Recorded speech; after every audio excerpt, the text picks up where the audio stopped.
Overwatch 2 Season 6 is called Invasion. You may have seen ads all around the world. They're pumping a lot of money into the advertising and marketing this season because this is supposed to be the biggest content drop the game has seen since the release of the game last October. So let's start this video off with the PvP competitive balance changes. For D.Va, her booster's cooldown is getting reduced from 4 to 3.5 seconds, a slight buff.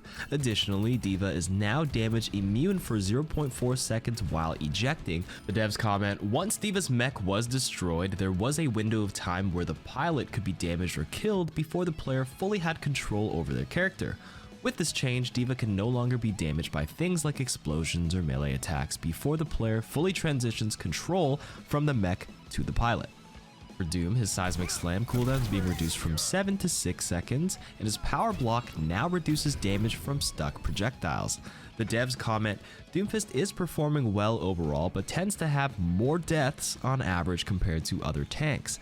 Lowering the seismic slam cooldown will reduce downtime in his ability rotations and translate into more survivability due to the increased mobility and potential for generating overhealth more often with his passive ability.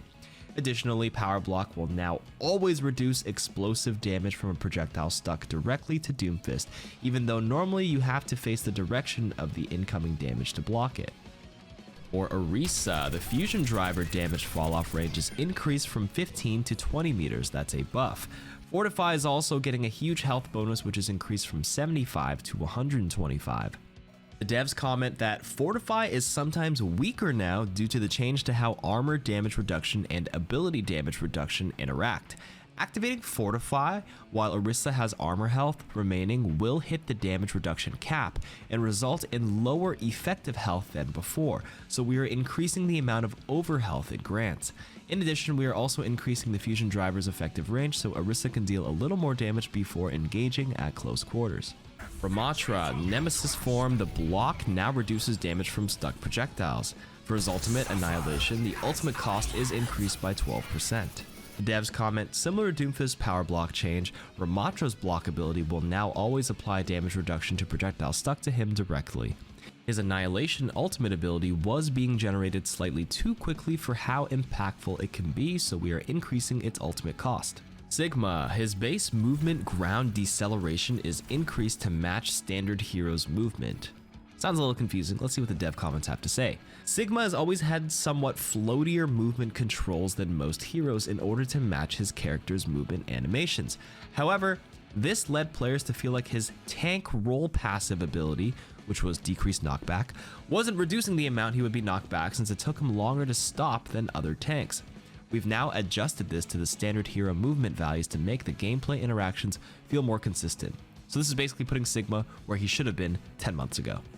Winston's Tesla Cannon secondary fire charge times being reduced from 1.2 to 1 second. That means it charges up quicker. However, the secondary fire recovery time is increased from 0.5 to 0.75 seconds. So even though it charges individually quicker, the time between spamming them is longer, so that's a nerf there. The devs comment, Winston's Tesla Cannon ranged attack had a decently long charge time relative to the damage it deals. These adjustments will make it feel more responsive to charge and fire, which can be useful for situations such as finishing off low health enemies attempting to flee or poking at enemies before leaping in. This comes at the cost of taking a longer time to recover after firing, which in some cases will be weaker as a burst damage combo with jump pack and primary fire. For Bastion, the A36 tactical grenade's getting massive changes. First, the maximum explosion damage falloff is being reduced from 70% to 50%. The detonation time is being reduced from 0.5 to 0.35 seconds. The recoil is adjusted to recover more quickly. Its projectile size is being increased from 0.2 to 0.25, and its impact damage is being increased from 15 to 30. For configuration recon mode, the reload time is being reduced from 1.5 to 1.2 seconds. If you combine that with the DPS passive after getting a kill, you can reload really fast. Transforming into configuration assault will also now repair 50 armor health. And if you go into configuration artillery, the targeting state movement speed is being increased from 20 to 25 meters per second, so you can select your targets a lot quicker. The devs comment that there are several small tuning adjustments to Bastion here with the goal of improving overall effectiveness, as Bastion's weakness of being a large and immobile target has proven tough to overcome, even with such powerful damage potential. Okay, Cassidy's changes are going to be a little bit contentious here. His health is going back from 200 to 225. However, the Peacekeeper damage fall-off range is rescaled from 25 to 45 meters to 25 to 35 meters. That's a big nerf. It means the damage fall-off will start earlier.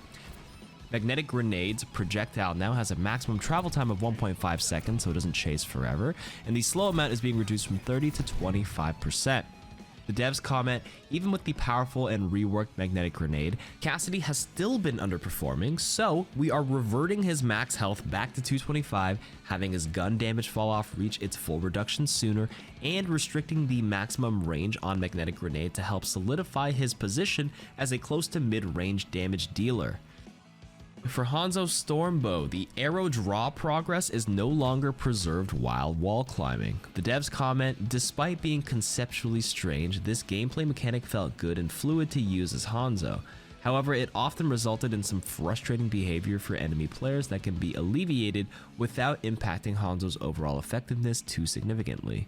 For Sombra, the EMP cost is being increased by 15%, and it no longer destroys Lifeweaver's Tree of Life, which is a nerf to Sombra, big buff for Lifeweaver.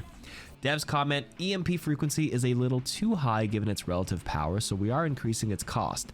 It will also now deal the usual percentage of max health damage to Lifeweaver's Tree of Life ultimate instead of treating it like a barrier and destroying it instantly. Soldier 76, Helix Rocket, explosion damage reduced back from 90 to 80. Splash damage will do 80, but the direct will still do 120. Tactical Visor's ult cost is also increased by 10%. The devs comment, Soldier 76 became much more deadly after his last round of changes, so we are reverting the Helix Rocket explosion damage to lower his burst damage. We are also increasing his Tac Visor ult cost to help account for his overall increased damage output, both during the ultimate and leading up to it. Torbjorn, his general weapon swap time is being reduced from 0.5 to 0.4 seconds. His Rivet Gun primary fire recovery time is being reduced from 0.55 to 0.48. That's a big buff to his primary fire rate. The Forge Hammer, the swing recovery time is also being reduced from 0.75 to 0.6 so he can whack-a-mole a little bit quicker. Devs comment, we're continuing to add power into the Rivet Gun as the previous changes didn't quite make up for the turret damage decrease last season. In addition, we are also improving the Forge Hammer swing speed so that it is more effective to repair a turret while it's under fire. Onto the supports, Ana, who has the mythic skin. The biotic rifle damage and healing per projectile is actually being reduced from 75 to 70. That's a big breakpoint for Tracer. Unscoped projectile size has been increased from 0 to 0.1.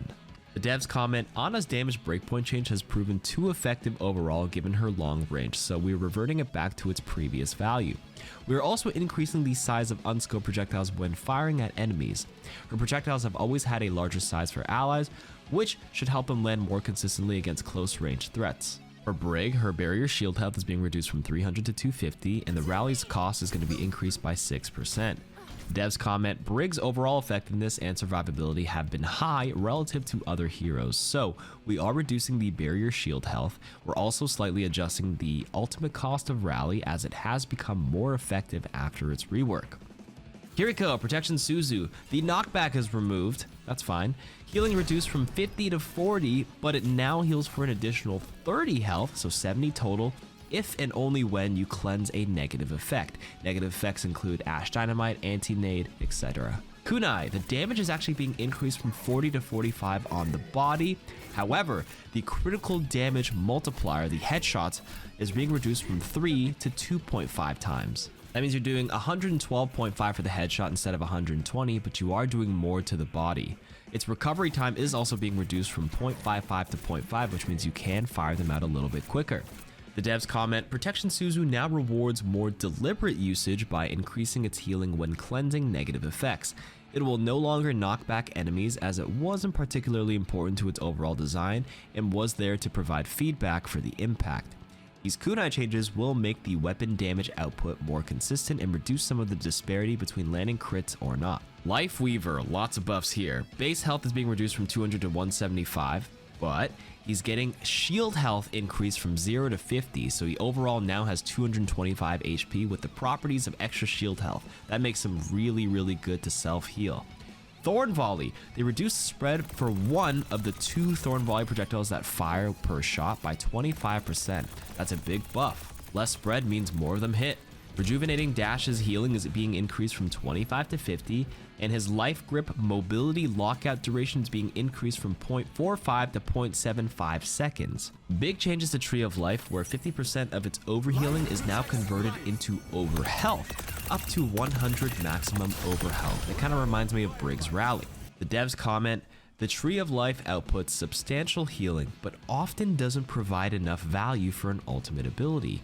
To increase its utility, any overhealing done via the tree is now converted to overhealth.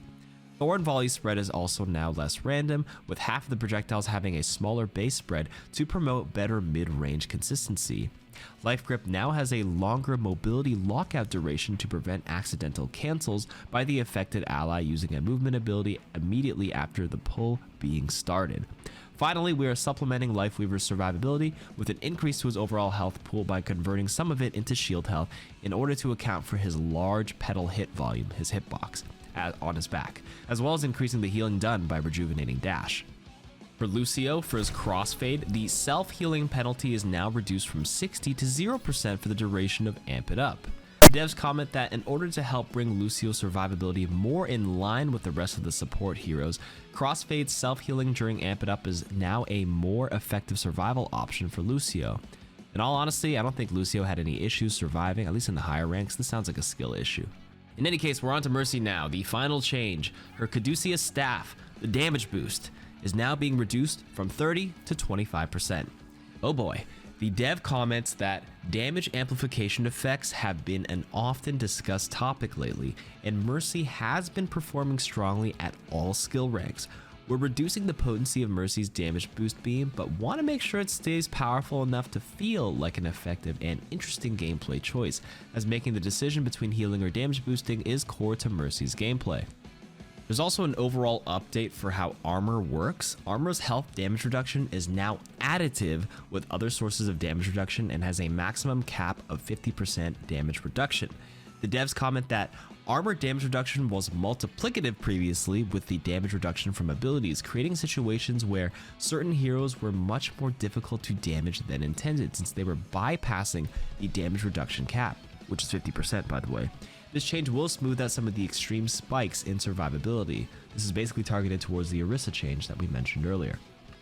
Illari is the brand new hero for Season 6, Overwatch 2 Invasion. A quick rundown of her abilities: Solar Rifle. Primary fire is a long-range auto-charging rifle, hit scan. The secondary fire is a medium-range healing beam that consumes solar energy.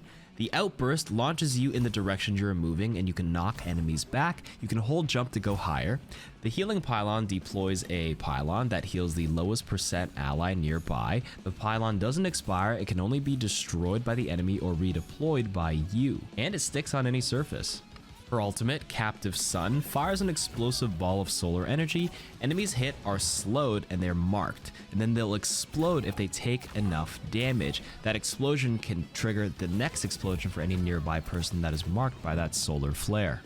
Flashpoint is a new PvP game mode. It comes with two maps, Suravasa and New Junk City. The gameplay begins with both teams pursuing a central objective called a Flashpoint. It's similar to Control, but it plays out a lot faster. Once a team wins the first central flashpoint, a random one will unlock. There are 5 total ones in the map. The first team to capture 3 out of the 5 flashpoints wins the game. Now on to the PvE, the Invasion story missions. If you buy the Invasion bundle from the in-game shop, you can play the new story missions with your friends or others in queue. These are co-op experiences and you have to face all the invading forces of Null Sector. You can access the story mission through Winston's desk in the mission cards on the play menu. You can also explore the story missions hub and a new intel database for all you lore heads. Playing missions and completing various goals will unlock more lore entries, movies, and never before revealed details about your favorite heroes and characters and clues about the world of Overwatch. There's also a new LTM, a limited time event, called King's Row Underworld. The last significant change is in the firing range, which got an overhaul. There's ultimate accelerators to get your ult instantly. There's different types of bots. You can use these machines to change the bots moving around. And there's a new section back here where you can practice your aim. Perfect your crosshair tracking and aim skills up here. You can set up a bunch of different settings here and see if you can get a new high score. There's a ton of other changes to how challenges and other things work, but I encourage you guys to read the full patch notes. I just summarized the most important ones here. Thank you for always tuning in to these seasonal patch updates on this channel. I stream all the time at Twitch, so come check it out. You can get some Twitch drops too. If you watch my stream at twitch.tv/Karki for 2 hours, you can earn the Coastal name card to customize your career profile, 1 more hour to get the "You won't sink my battleship" voice line for Torbjorn, and watch 1 more hour on top of that to unlock the Captain Legendary skin for Torbjorn. See you on stream.